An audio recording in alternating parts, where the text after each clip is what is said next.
चलिए शुरू करते हैं। आज हम लोग सर्वनाम टॉपिक को पढ़ने वाले हैं, तो चलिए शुरू करते हैं।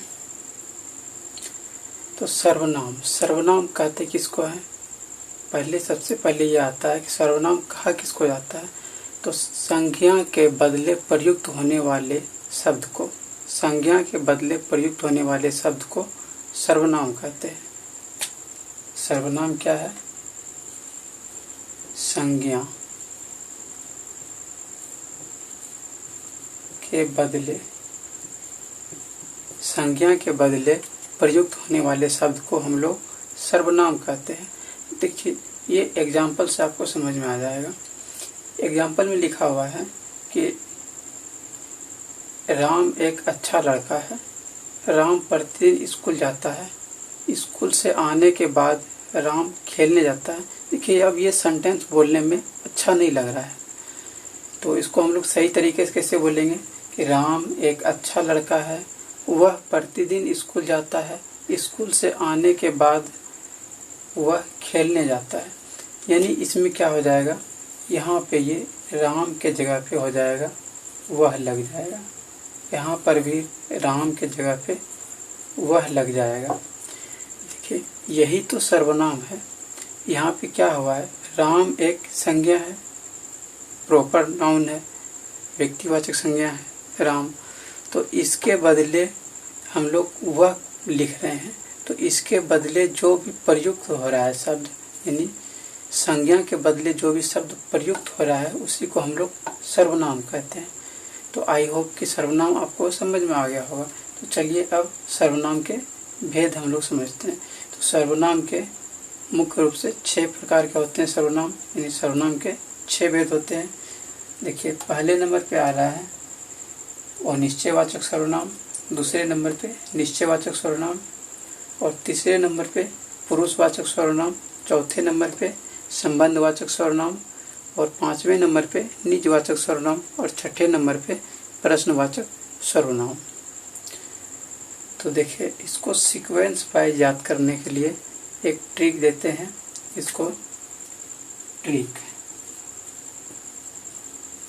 इसको याद करने के लिए एक शब्द याद रखिएगा, अनाप शनाप।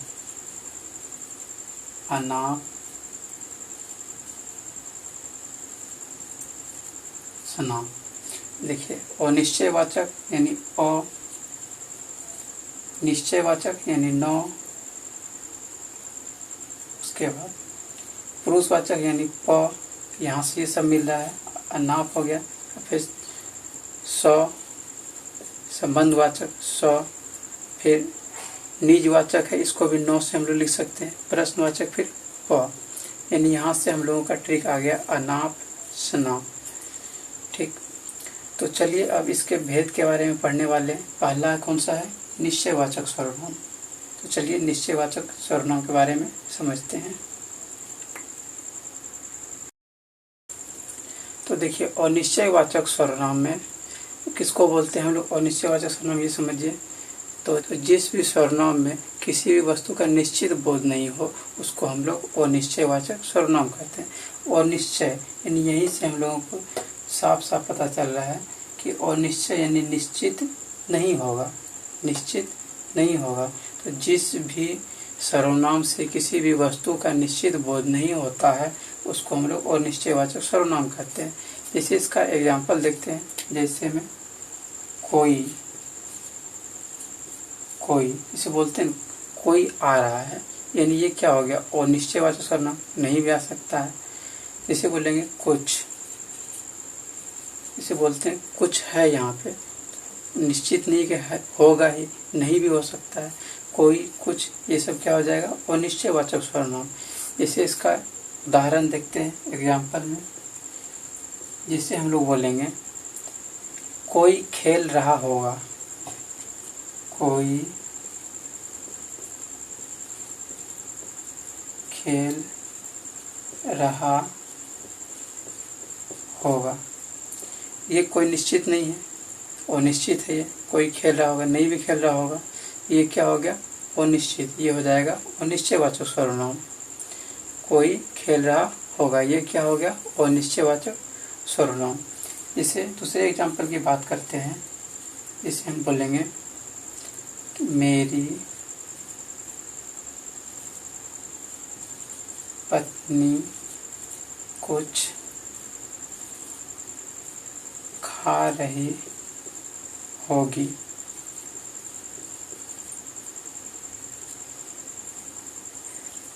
जैसे दूसरे एग्जाम्पल में है मेरी पत्नी कुछ खा रही होगी, तो इसमें ये अनिश्चयवाचक सर्वनाम हो जाएगा, क्योंकि इसमें कोई निश्चित नहीं है कि वो खा ही रही होगी, नहीं भी खा रही होगी, तो ये क्या हो जाएगा अनिश्चयवाचक सर्वनाम। देखिए एक लड़का बोल रहा है कि सर आप तो बात कर लिए होंगे उनसे, वैसा कोई बात नहीं है। तो चलिए अगले एग्जाम्पल समझते हैं। इसे बोलेंगे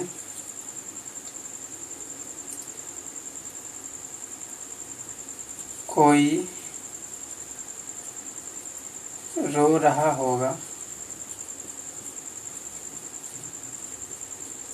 कोई रो रहा होगा। तो कोई निश्चित नहीं कि कोई रो ही रहा होगा, नहीं भी रो रहा होगा। तो आई होप कि आप लोगों को अनिश्चयवाचक सर्वनाम समझ में आ गया होगा। तो चलिए अब अगले भेद के बारे में पढ़ते हैं, निश्चयवाचक सर्वनाम। तो चलिए अब समझते हैं निश्चयवाचक सर्वनाम। तो निश्चयवाचक सर्वनाम हम लोग किसको बोलते हैं? तो जिससे किसी निश्चित वस्तु का बोध हो उसे हम लोग निश्चयवाचक सर्वनाम कहते हैं। और निश्चयवाचक सर्वनाम में बताए थे कि जिस सर्वनाम से किसी वस्तु का निश्चित बोध नहीं हो उसको हम लोग अनिश्चयवाचक सर्वनाम कहते हैं। लेकिन उसी का अपोजिट हो जाएगा ये निश्चयवाचक सर्वनाम, यानी कि जिससे किसी निश्चित वस्तु का बोध हो उसे हम लोग निश्चयवाचक सर्वनाम कहते हैं। जैसे में देखते हैं, जैसे हो जाएगा यह, ये, वे, वह, ये सब हो जाएगा निश्चयवाचक सर्वनाम। जिसे बोलेंगे यह मेरा मार्कर है या यह मेरा कलम है। तो मेरा है तो वो है ही, तो ये क्या हो जाएगा निश्चयवाचक सर्वनाम, यानी ये कन्फर्म है कि ये मेरा ही है। इस कारण से इसको हम लोग बोलेंगे निश्चयवाचक सर्वनाम। जैसे इसका एग्जाम्पल देख लेते हैं। एग्जाम्पल, जैसे पहले एग्जाम्पल में बोलेंगे कि यह मेरा कलम है, यह मेरा कलम है। तो जब मैं बोल रहा हूँ कि ये मेरा कलम है तो निश्चित है मेरा ही कलम है, तो इसमें निश्चितता की बात हो रही है, तो इसको हम लोग बोलेंगे निश्चयवाचक सर्वनाम। इसे दूसरे एग्जाम्पल में है वह मेरी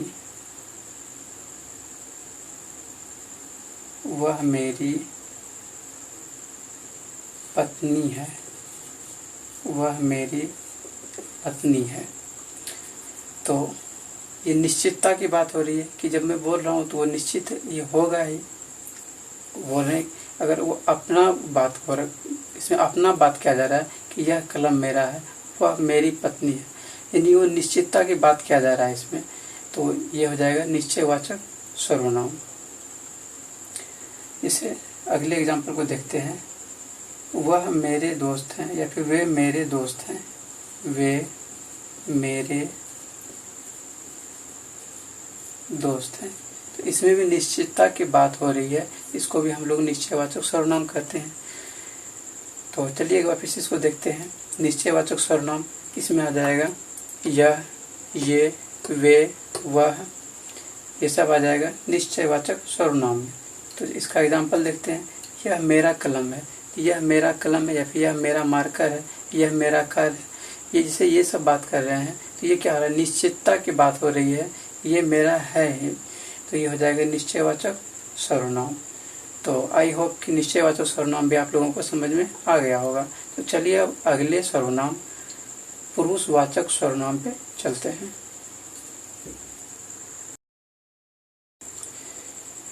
तो देखिए पुरुषवाचक सर्वनाम, तो ये जो पुरुषवाचक सर्वनाम है ये एक तरह से व्यक्ति को प्रदर्शित करता है। इससे देखिए ये पुरुषवाचक सर्वनाम ये भी 3 प्रकार के होते हैं। पुरुषवाचक सर्वनाम 3 प्रकार के होते हैं। पहला हो जाएगा उत्तम पुरुष, उत्तम पुरुष, उत्तम पुरुष। और दूसरा हो जाएगा मध्यम पुरुष,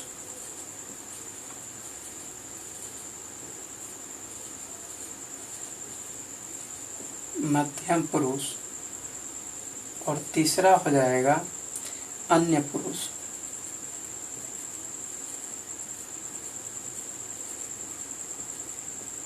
अन्य पुरुष।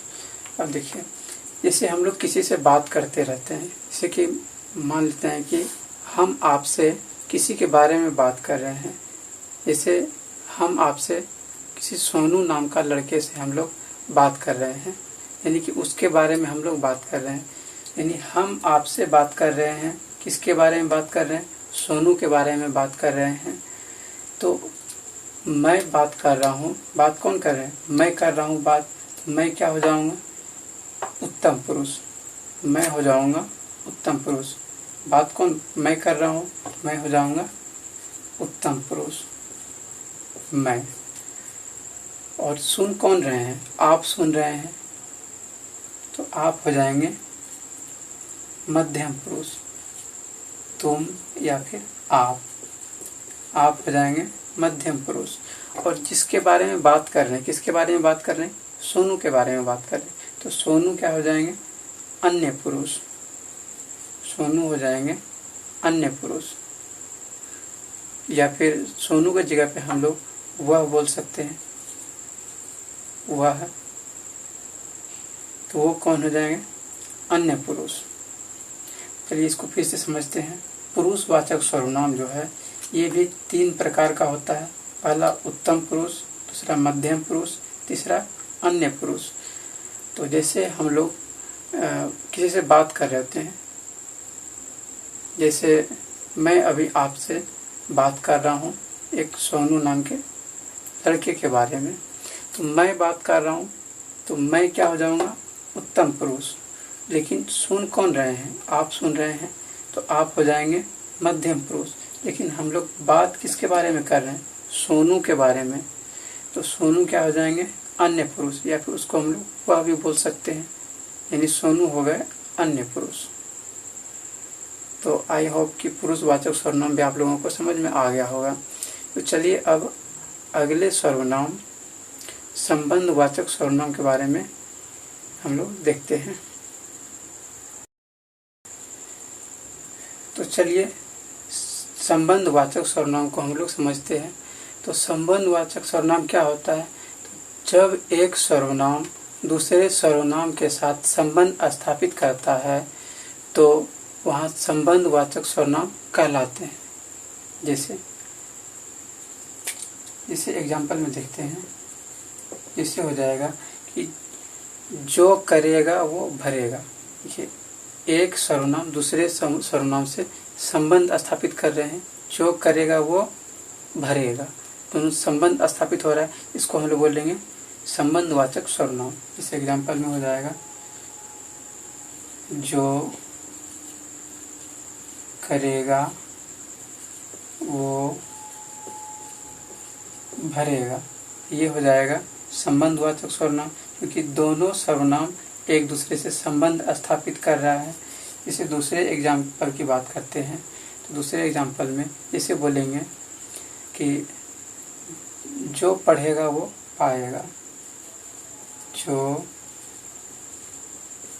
पढ़ेगा वो पाएगा। जो पढ़ेगा वो पाएगा। तो इसमें भी दोनों सर्वनाम एक दूसरे से संबंध स्थापित कर रहा है। ये भी हो जाएगा संबंधवाचक सर्वनाम। इसे और भी अगले एग्जाम्पल को देखते हैं। इससे हम लोग बोलेंगे कि जो मेहनत करेगा वो सफल होगा। जो मेहनत करेगा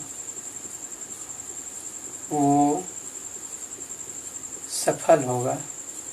जो मेहनत करेगा वो सफल होगा। तो इसमें भी देखिए, जो मेहनत करेगा वो सफल होगा।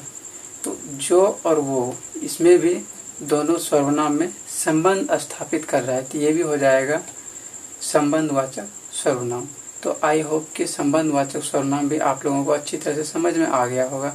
तो चलिए अगले सर्वनाम निजवाचक सर्वनाम के बारे में समझते हैं। तो देखिए, निजवाचक सर्वनाम, तो निजवाचक सर्वनाम हम लोग कहते किसको है? तो जिस भी सर्वनाम में निजीपन जैसा प्रतीत हो तो उसे हम लोग निजवाचक सर्वनाम कहते हैं। निज सर्वनाम, ऐसे पता चल रहा है कि हम लोगों को इसमें निजीपन का प्रतीत होगा। तो जिस भी सर्वनाम में निजीपन का प्रतीत हो हम लोगों को, उसको हम लोग निजवाचक सर्वनाम कहते हैं। जैसे इसमें बोलेंगे, जैसे में हो जाएगा मेरा, अपना, जैसे अधिकार एक तरह से दिखाते हैं इसमें, अपना या फिर मेरा, अपना, या फिर बोल सकते हैं अपने आप, अपने आप। जैसे एग्जाम्पल देखते हैं, एग्जाम्पल से ज़्यादा समझ में आएगा। एग्जाम्पल में जैसे इसमें बोलेंगे कि मैं अपना काम कर रहा हूँ, मैं अपना काम कर रहा हूँ, मैं अपना काम कर रहा हूँ। अब देखिए इसमें बोला जा रहा है मैं अपना काम कर रहा हूँ, तो इसमें अपना की बात हो रहा है, यानी इसमें निजीपन की बात हो रही है। तो इस सर्वनाम को हम लोग बोलेंगे निजवाचक सर्वनाम। जैसे अगले एग्जाम्पल देखते हैं, जैसे अगले एग्जाम्पल में बोलते हैं कि मैं अपना फोन चला रहा हूँ,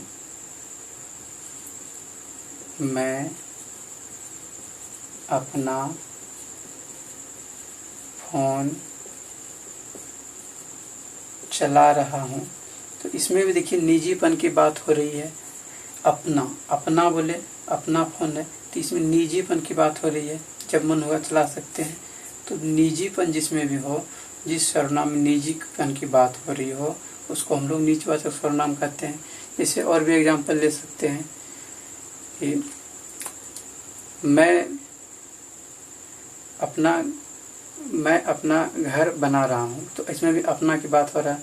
मैं अपना कार चला रहा हूँ, इसमें भी अपना की बात हो रही है, यानी निजवाचक के सर्वनाम की बात हो रही है, इसमें निजीपन की बात हो रही है, इसलिए इसको हम लोग निजवाचक सर्वनाम कहते हैं।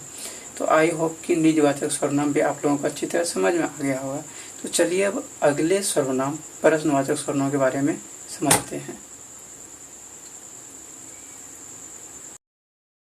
तो देखिए, प्रश्नवाचक सर्वनाम हम लोग किसको कहते हैं? तो जहाँ भी प्रश्न पूछने जैसा प्रतीत हो, जहाँ भी प्रश्न पूछने जैसा प्रतीत हो, तो ऐसे शब्द को हम लोग प्रश्नवाचक सर्वनाम कहते हैं।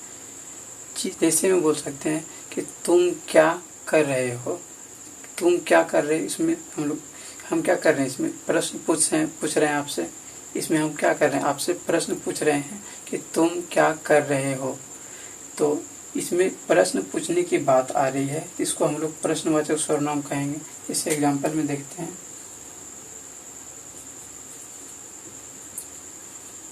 तुम क्या कर रहे हो। इसमें हम आपसे क्वेश्चन पूछ रहे हैं कि तुम क्या कर रहे हो, तो ये हो जाएगा प्रश्नवाचक सर्वनाम। जैसे बोलेंगे कि तुम कहाँ जा रहे हो, तुम कहाँ जा रहे हो। अब आप कहीं जा रहे हैं, हम आपसे पूछ रहे हैं कि आप कहाँ जा रहे हैं, तो इसमें हम आपसे क्वेश्चन पूछ रहे हैं, तो प्रश्न पूछने की बात आ रही है, इसको हम लोग बोलेंगे प्रश्नवाचक सर्वनाम। इसे और भी कुछ बोल सकते हैं कि आप किससे बात कर रहे हैं, आप क्या खा रहे हैं, ये सब हम आपसे प्रश्न पूछ रहे हैं, तो सब हो जाएगा, ये सब जितना भी शब्द हो जाएगा इस तरह का, उसको हम लोग प्रश्नवाचक सर्वनाम कहेंगे।